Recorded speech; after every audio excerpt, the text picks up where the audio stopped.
Violence is the last refuge of the desperate, and we have perhaps the most desperate president in U.S. history, and I cannot overemphasize how filled with peril the next 2 weeks are going to be. You know, Nancy Pelosi said the quiet part out loud today when she started talking about whether Trump has command of the nuclear codes.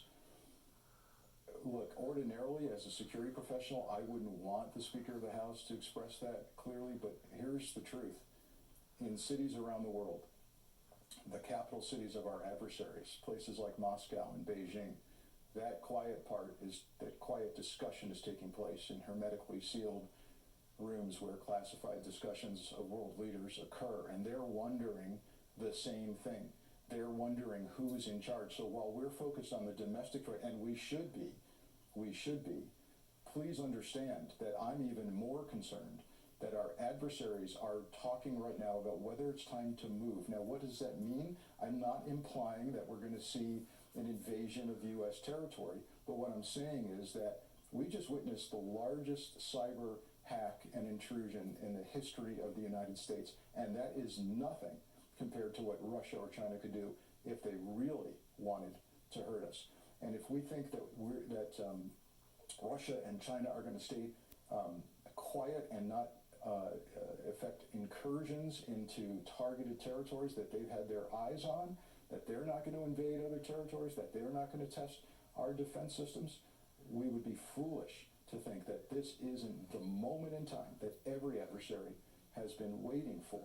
So we've got to know who's in charge, and the Senate and the House need to understand that our adversaries are looking at these next 2 weeks as the time where they either move or lose their opportunity for a long time.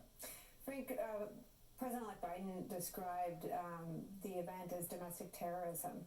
Obviously, when you are addressing terrorism, you go to incitement, you go to the root, you go to the cause, you go to the reward system.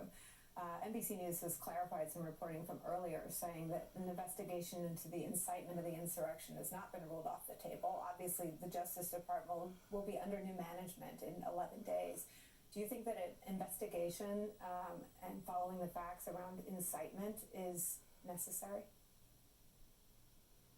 So this is kind of a layered response here. First, I want to talk about the leaders that led the incursion and the insurrection into the Capitol building. I want to see those people, and I believe that some of the delays we're seeing in some of the leaders being arrested is because I think the FBI is looking at very serious charges of inciting riot, and even worse than that. And of course, we've lost a Capitol police officer, so there will be a murder charge on somebody. But I think grand juries are being convened. I think indictments are going to come down, and I think even we can't rule out the possibility that a group approach, a strategic group approach to a prosecution to take down a group or organization might be in the works as well. So there's that. Now let's go inside the White House and inside the Senate and the House, and let's talk about the Trump family and who incited what. I want to be realistic about this. It's really hard to prove in a criminal proceeding that the president knew exactly what would happen and knew it would be violent and knew that he'd be inciting a riot. Now, you and I know that you can't light on fire a kerosene-soaked rag, put it in a jar, throw it, and not think it's going to explode. We know that, but the legal challenge is very difficult. I'd rather see the people around the president, and that would become very, very political and further polarize people, but the people who enabled the president, egged him on, encouraged him, they absolutely should be investigated and prosecuted if the evidence is there.